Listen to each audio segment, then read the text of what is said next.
Hi, welcome to my studio. In this video, I want to show you how I painted this springtime chick in watercolor. Let's get started.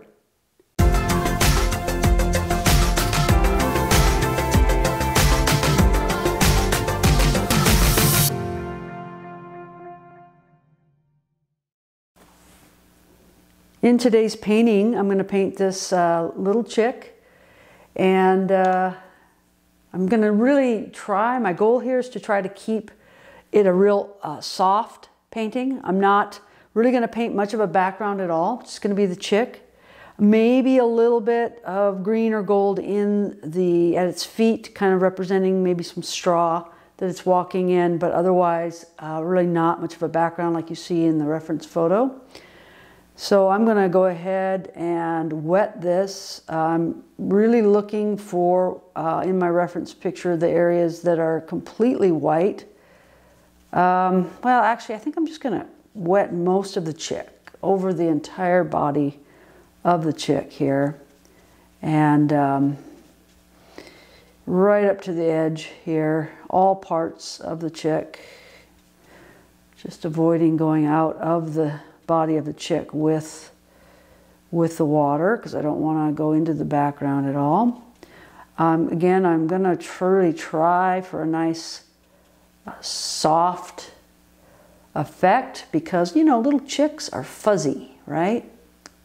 I just purchased a few chicks not long ago, and my niece is raising them for me currently in her garage. So they look just like this. Just like this. Okay, I'm trying to apply, I'm not putting water actually on the beak, and I'm not putting any water on the feet. I'm just wetting, I guess, what would be the fuzzy yellowish area of the chick, its entire body. I did put water there on the eye, which maybe was a mistake, because I'm going to want to go really dark with that, but I may have to just wait till the initial wash dries and then go back with that. All right. My color palette, I'm going to be using Azo Yellow, Nickel, Quinacridone, Gold. Those together are my yellow colors. I'm going to do a little Pyrrol Red to get some red highlights, and Cerulean Blue. You're going to see how I'll use that. And then for the real dark areas, I'll use Indigo. And those, I believe, will be the only colors I'll use. Mixing up some of this lightest yellow. This is the Azo Yellow. And now I'm going to go ahead and just drop that in there. Most of the bird is going to be at least this light yellow.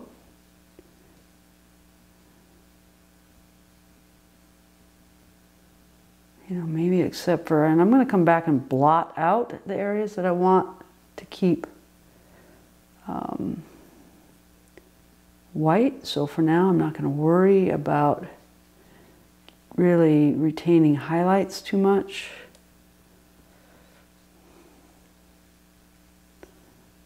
Okay.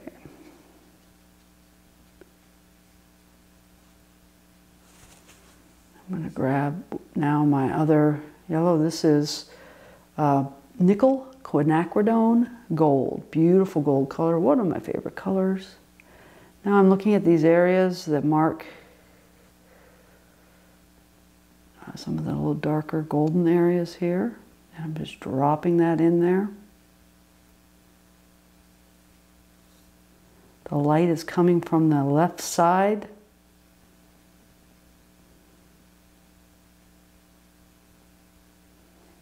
So there's going to be shadow on the right.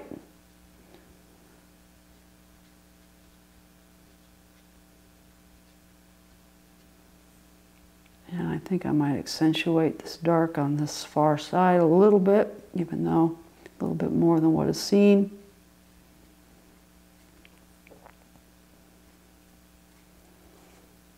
Okay, I'm even going to grab some of my Pyrrol Red. I still had some of the gold on the brush, so I'm getting a little bit more of an orange now. And I'm going to drop that in where the areas again were even darker.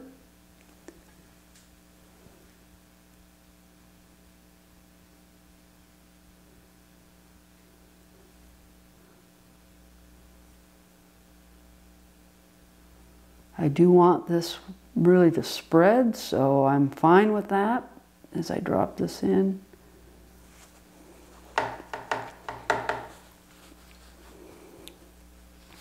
That's why I'm doing the wet first. I'm really wanting to do a wet on wet here. And all right, I have Cerulean Blue as my fourth color here. And these applications, these are real. If you can see on my palette, I'm mixing very, very a real wet mix.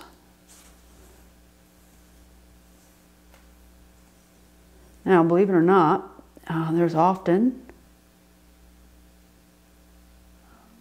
especially in white areas, there's quite often some blue. So I'm taking a little of the Cerulean Blue. And really where you're going to see that blue quite often is in the areas where it actually is, there's highlights.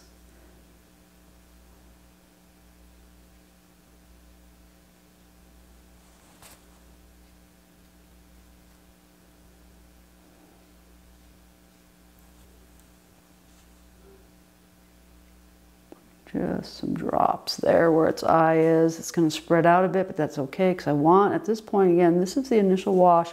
And when you're doing the initial wash, you can have it, the color spread out beyond the areas that you're really trying to apply that color. And it's fine. Don't freak out when that happens, because as you, as that dries, you're going to get these beautiful patterns, and you're going to come back later and actually put in your details when you're going wet on dry, and you'll get those fine details that you want. And having that nice soft color underneath is really beautiful.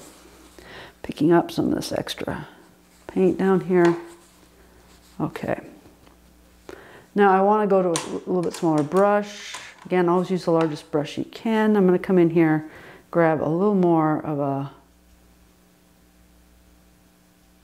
I'm actually going to take some of that Pyrrol Red and mix it a little bit here with my Cerulean Blue, which is going to create a grayish purple.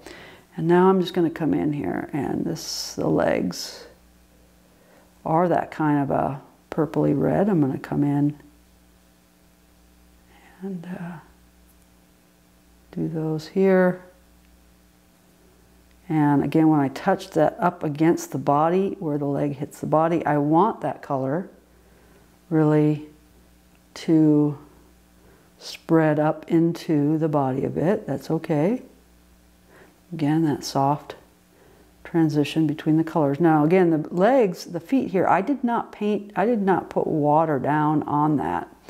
So I'm not getting a wet on wet effect there. I'm getting a wet on dry.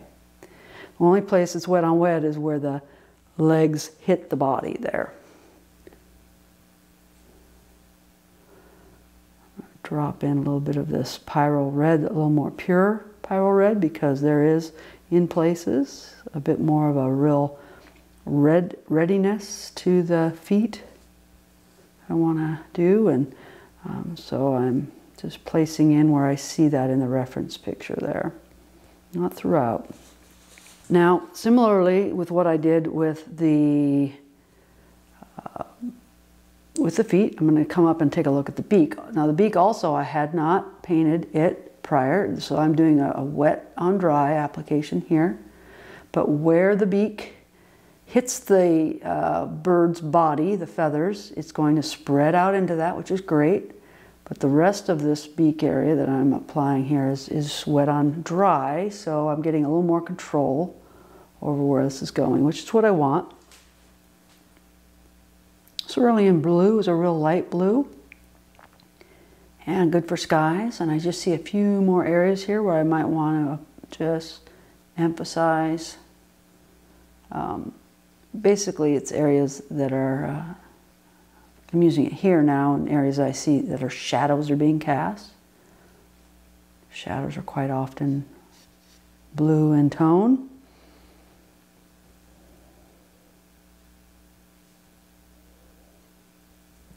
Okay, one thing I did here that I didn't really talk about, I saw that there were a few areas along the edge of the wing here, along the back of the head, some things like that. I felt like I maybe wanted to lighten it a bit, so I did get some fresh, clear water on my brush, my smaller brush, number 8, and I just did some lifting. Now, what is lifting? Well, even after the paint is dried a bit, you can almost put down a little water and then almost scrub with the brush. And it is possible to lift watercolor paint off the paper even after it is dry or partially dry. To be careful with that. It's probably safer to do after it's actually completely dry so that the water doesn't spread out into the pigment at all. But I did that a bit here. Just wanted you to know that.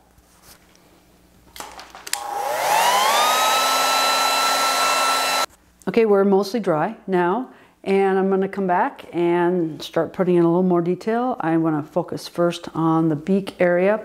Now, the way I'm going about this is that I really want the attention, the eye, to be drawn to the beak, the eye, and the feet. Mostly the beak and the eye, just because that's the face of the bird. That's where you would naturally expect to draw your attention on any living creature, especially to the eyes. And so that's where I'm going to paint with the most detail. And so I'm going to start with that beak there, mixing up a little bit of the more rich red color, and I'm just going to come in and create some of these detail areas underneath the beak.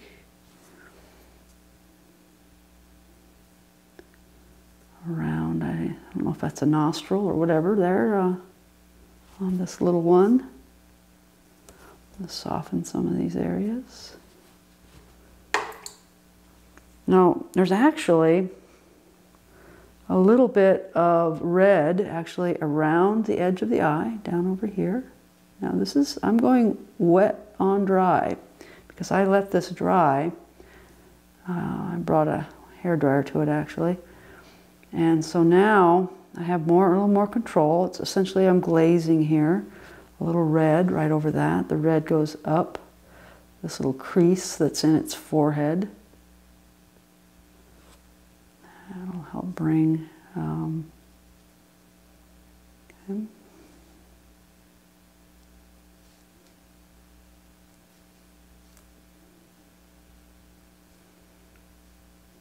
Using a little bit of artistic license there. I'm going to come in and also then I had that, took what, kind of transitioning from the red now into taking up more of the nickel quinacridone gold and coming in here, that, but I don't want it. I want to soften that, so clean water on the brush.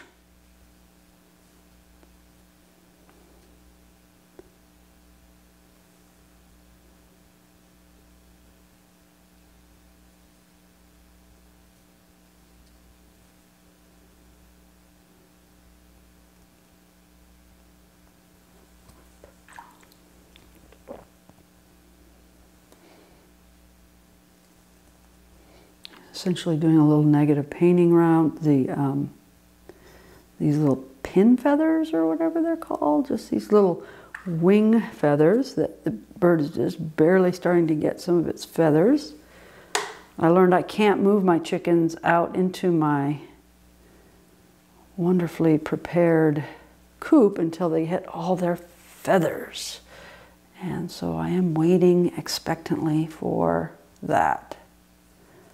Coming back in now, I'm taking a little of my red and dropping it into these places where I put that. I'm not exactly following the reference image. I'm using a little bit of, I guess, I really want to accentuate those little feathers, but I don't want these edges to be too very, you know, not too hard of edge. So in places I want hard edge, and then I want those hard edges to kind of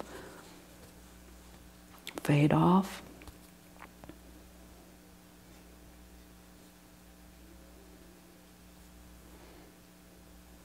Okay. Move down. Again, I'm always moving around the picture. Once I get one area that I'm okay with, Then I'm going to move into a different area, bringing some of my red down into these feet.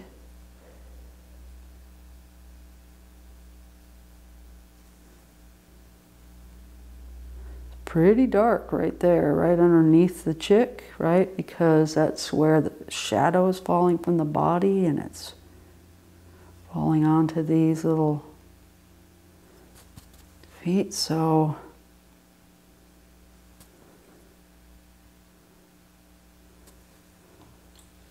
come back later with some other colors, but for now leave that red. I need some darker red again, especially at the bottom part of this beak. It's really important you get that center line of that beak, but I'm going to put most of the color at the bottom part of the beak, because that is where it's what's hidden from the light.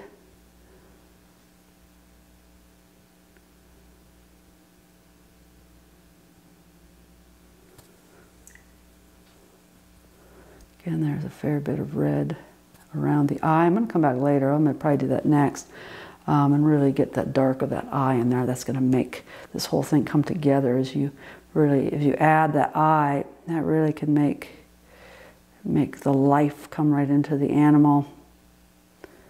Taking some more of my cerulean blue mixed with red and coming back in and adding some more shape to these feet.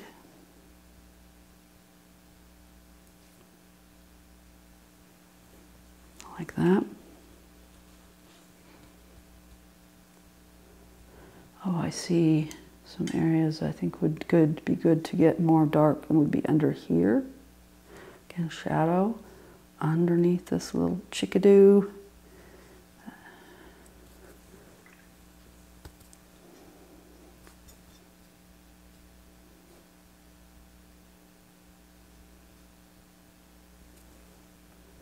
Another place where there's a little bit darker, just to accentuate the shape of the head, kind of on its back here, coming out this way.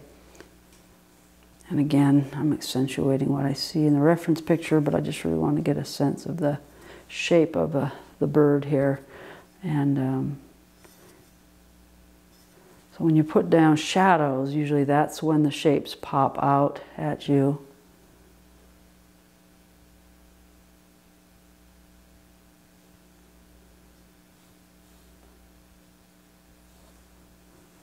Okay.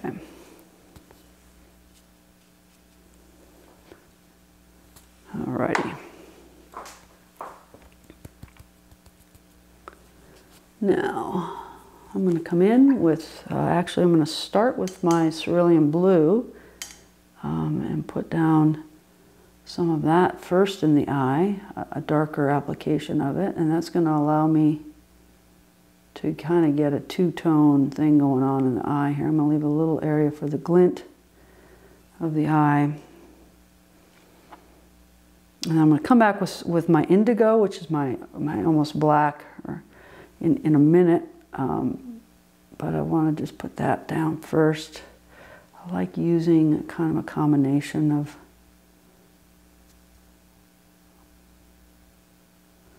colors,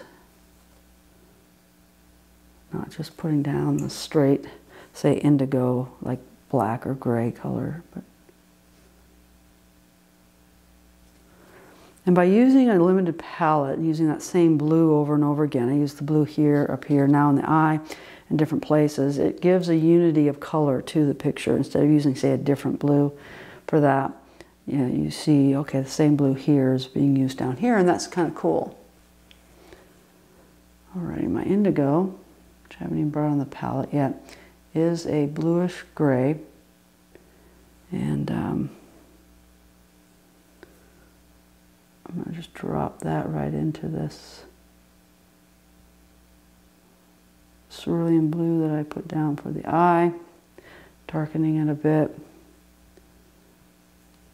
darken the nostril a bit, just little touches, just little touches. Smallest brush I'm even using here is an 8. I guess I could have gotten even a smaller brush.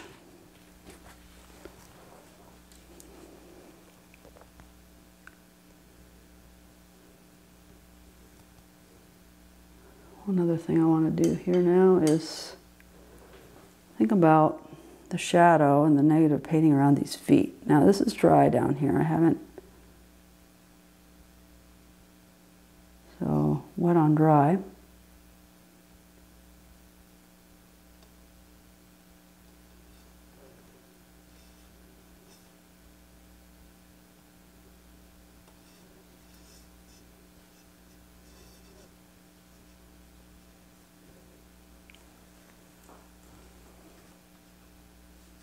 Essentially the shadow being cast here by the bird and that dark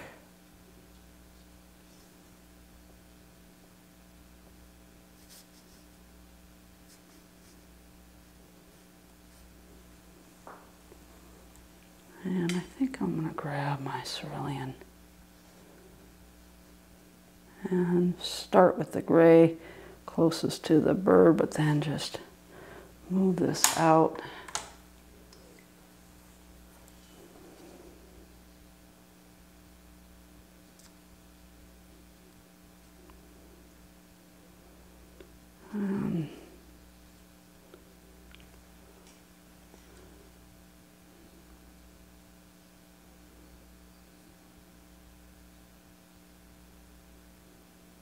There we go. I'm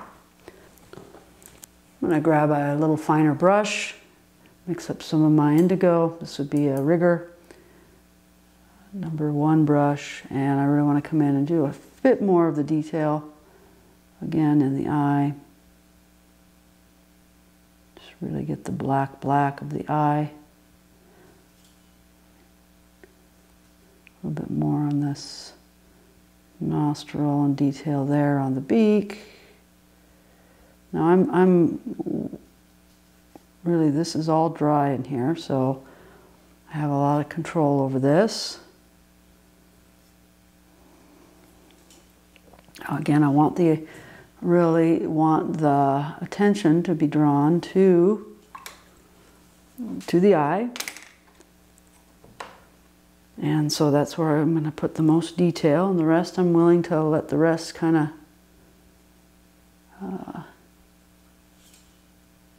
be softer, less detailed.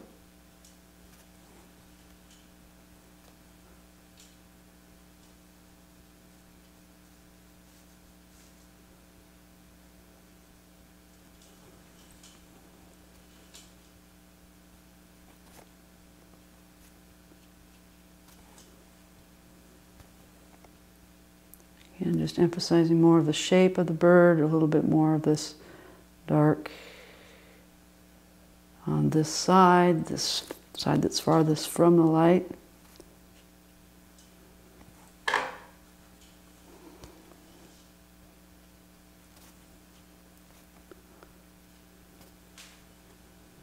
think maybe even a little bit on this side of the head. Might just darken that up and get a bit more of the shape, sense of the shape of its head.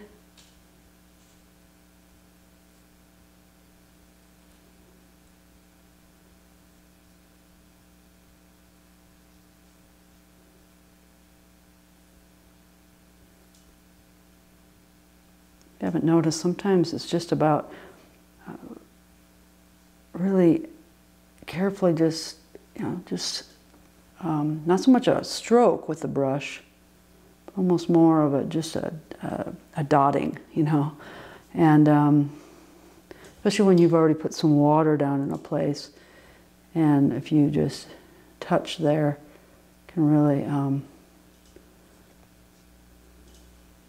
spread and just create a beautiful look to it.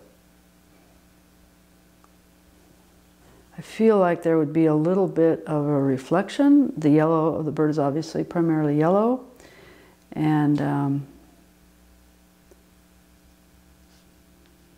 so I feel like in this shadow down here, I might actually see some of that. So again, I'm just taking a real light wash of the yellow, side of my brush, just doing that a little bit. And again, there's a lot of reflected light going on in our world. Things reflect, the light, color of one thing is reflecting off into another. Alrighty, I'm gonna grab, I think, my favorite color here, which is gonna be my nickel quinacridone gold. I'm gonna mix up a bit of that. Soupy a little bit here. I'm gonna grab another brush. Again, I primarily left the background white. So all I'm doing here is doing that little spattering. I've done so with the gold color that I have. I might come back now and do a little of the same with my blue.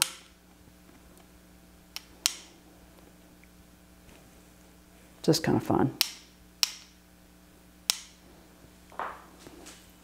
I'm going to grab a little bit darker color now, and I'm going to put in my signature in the lower right corner, and I'll be done.